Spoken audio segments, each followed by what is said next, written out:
There's a moment couples never talk about publicly. It's not the affair. It's not the fight about in-laws. It's the night you sat across from each other with the bank app open, and neither of you said anything for almost a full minute. If you're watching this, you already know that moment. You've lived it. And you're probably wondering something you haven't said out loud yet. Is the money problem the actual problem? Or is it just where everything else finally broke the surface? Stay with me, because what I'm about to walk you through changes how you see everything that's happened since the money got tight. Here's what nobody tells you before the financial pressure starts. Most couples assume the tension will be about the money itself.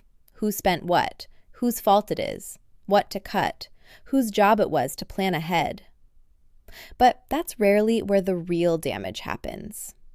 The damage happens in the silence that follows, every financial conversation you didn't have. One partner stops mentioning a purchase because they're afraid of the reaction on the other person's face. The other stops asking how much is left in the account because they don't actually want to hear the answer out loud. Within a few months, you're not managing money together anymore. You're managing each other's moods around money. And that's an entirely different relationship than the one you started with. You didn't just lose income. You lost the version of your marriage where financial conversations were safe to have. That's the part that never gets named, because it's easier to talk about numbers than to talk about the fact that you've started flinching around each other. Financial stress activates something very old in the human brain, a scarcity response that narrows your focus down to survival and safety. It's the same wiring that made sense when resources were genuinely scarce and every decision mattered for physical survival. The problem is that in a modern marriage, that response usually gets pointed at the person closest to you instead of at the actual problem. It's easier psychologically to say, you spend too much, than to sit with the much scarier feeling underneath it, which is, we might not be okay. Blame feels like control. Fear feels like helplessness.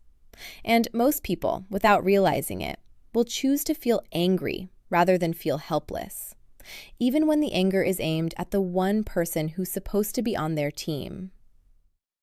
If you've noticed that your arguments have gotten sharper lately, and less about logistics and more about character, you never think ahead. You don't take this seriously enough. I can't trust you with this. That's usually the scarcity response talking. It's rarely an accurate read on who your partner actually is. It's fear, wearing the mask of judgment.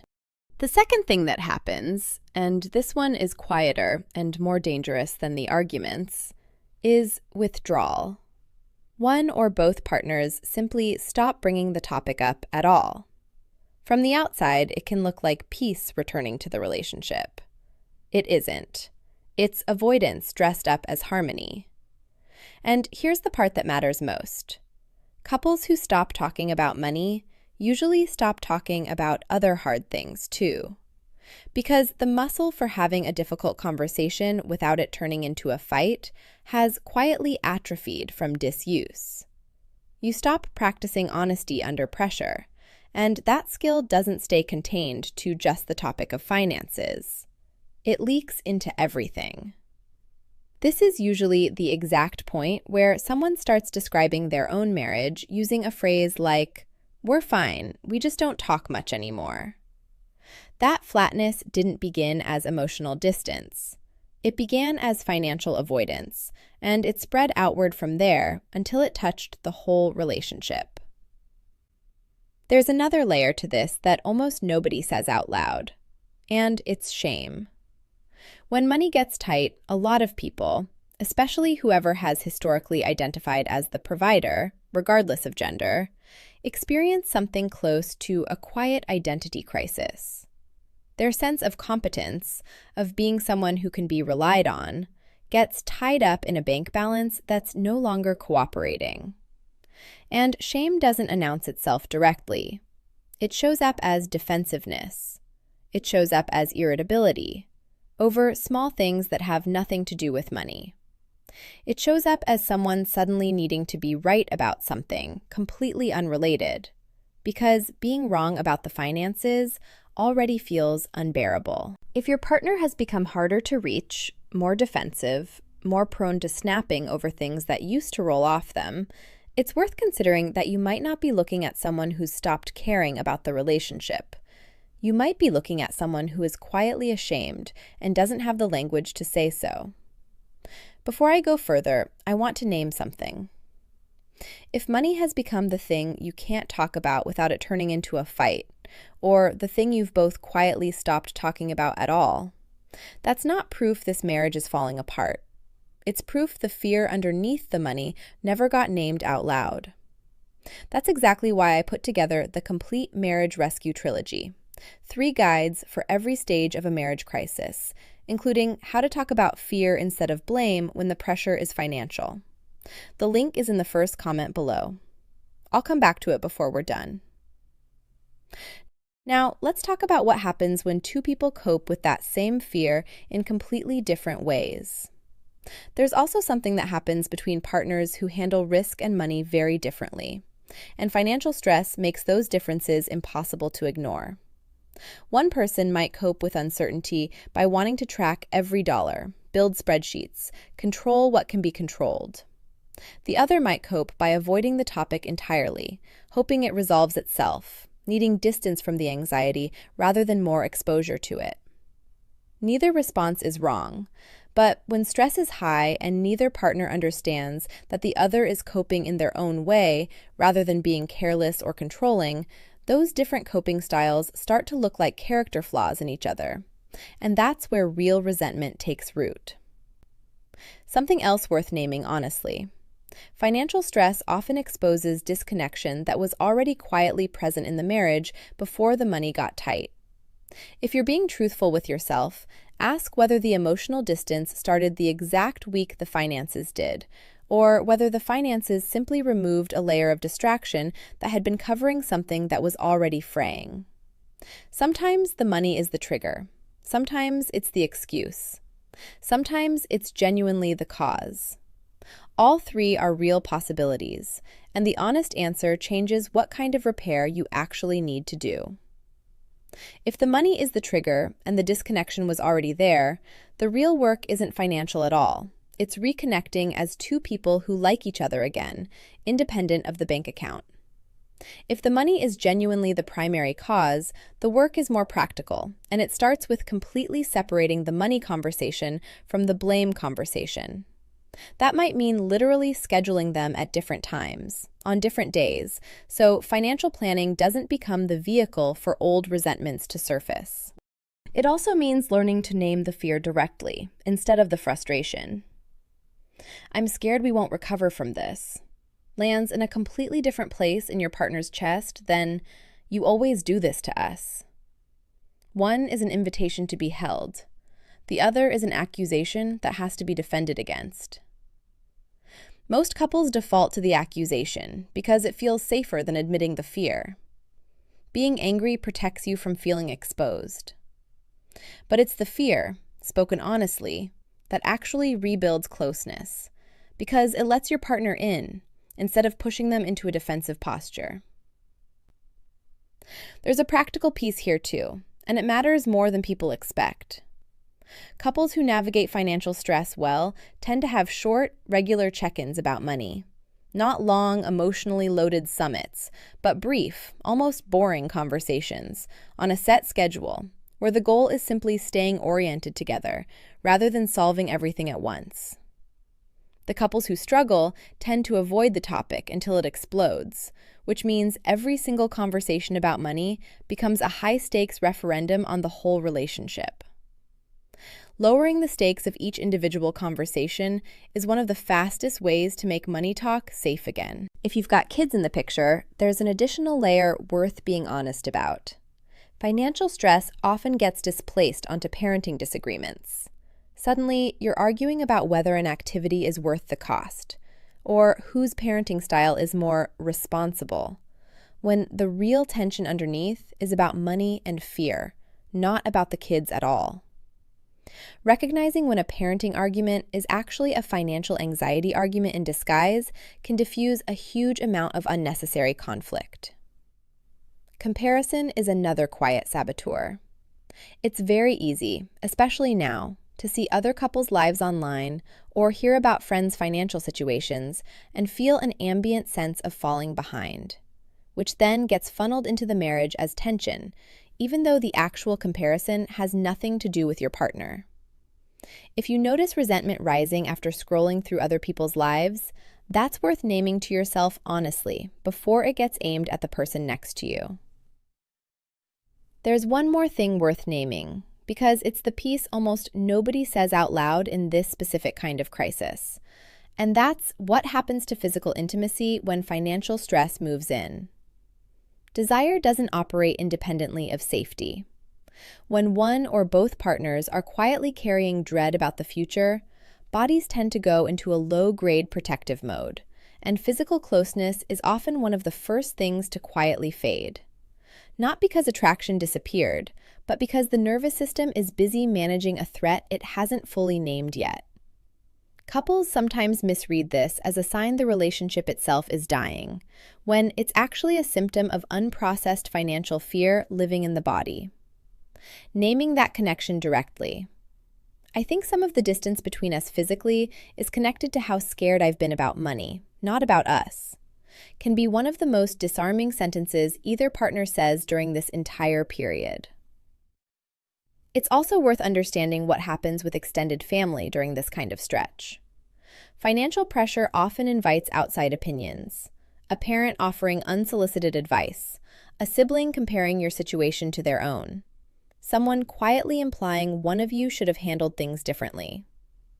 Even well-meaning input from people outside the marriage can deepen the sense that you're being judged rather than supported, and it can push whichever partner feels more exposed further into defensiveness or silence.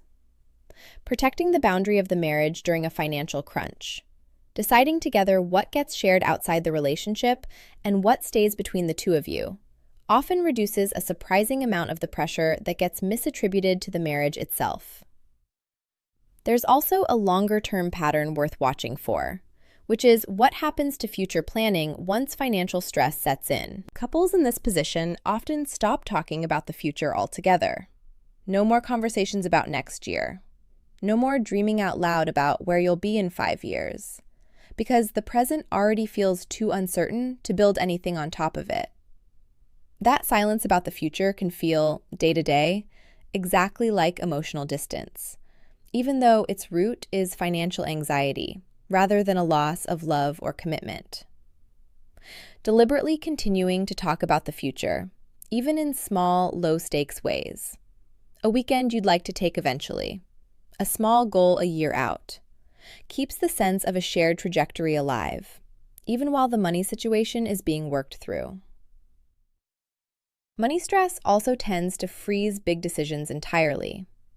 Couples in this stretch often postpone conversations about having a child, moving to a better apartment, changing jobs, or leaving a job that's become unbearable, because every decision suddenly feels like it carries too much financial risk to even discuss.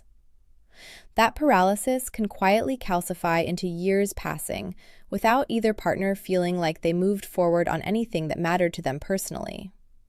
And that stagnation gets blamed on the marriage, when it actually belongs to the fear of making the wrong move with money that's already tight.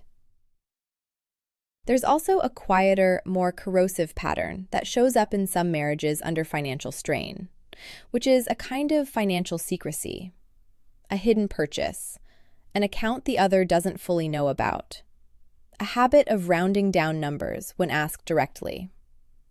It rarely starts as deception in the dramatic sense.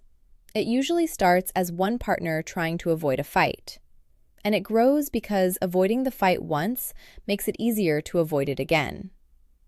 Left unaddressed, this kind of quiet secrecy erodes trust in a way that's much harder to repair than the original financial problem ever was. Because now the issue isn't money. It's whether you can believe what your partner tells you. It also helps to notice that partners often show financial care in completely different languages, and mismatched expression gets mistaken for indifference. One partner might show love by aggressively researching ways to cut costs and protect the family's future. The other might show love by trying to keep a sense of normalcy alive, a small treat, a nice dinner out, to protect morale during a hard stretch. Neither is wrong, but if you don't recognize the other person's version of care, it's easy to read frugality as coldness, or a small indulgence as recklessness, when both are actually attempts at protecting the same relationship. If you want one concrete place to start tonight, try this. Pick one evening this week, away from the kitchen table where the bills usually get argued about, and ask each other just 2 questions. What are you most afraid of right now? And what's one thing I could do this week that would make you feel less alone in this? No numbers, no budget, no blame. Just those 2 questions, answered honestly, out loud, to each other. So where does that leave you? Right now, tonight, sitting with whatever version of this you're living. If your marriage started slipping the same week the money got tight, you are not imagining a connection between the two. It's real, and it's far more common than either of you probably realizes, because nobody talks about it publicly. Financial stress and marital disconnection are deeply intertwined. But that also means the reverse is true. Repairing the way you talk about money can repair a surprising amount of the emotional distance that grew up around it. The skill you're actually missing isn't financial literacy. It's the ability to be honest about fear without it turning into an attack, and the ability to hear your partner's fear without immediately becoming defensive. That is learnable. It doesn't require more income. It requires 2 people willing to say the truer, scarier sentence instead of the safer, angrier one. Everything we've talked about today is the diagnosis. Why the argument about money is almost never actually about money. But understanding that is only half of it. The other half is having an exact way to talk about it differently. How to separate the money conversation from the blame conversation. How to say the scared thing instead of the angry thing, and how to tell whether the distance between you is financial or something deeper it's been covering. That's exactly what the Complete Marriage Rescue Trilogy gives you. 3 guides for every stage a marriage crisis can take. The link is in the first comment below. Go check it out the moment this video ends. Before we end today, here's the one thing I want you to take with you. The argument about money is almost never actually about money. It's about whether you still feel like a teammate to each other when things get hard, or whether you've quietly become each other's biggest source of stress instead of each other's biggest source of support. That feeling of being on the same team can come back. It usually doesn't start with a better budget. It starts with one honest conversation where somebody says the scared thing instead of the angry thing, and the other person actually listens instead of defending.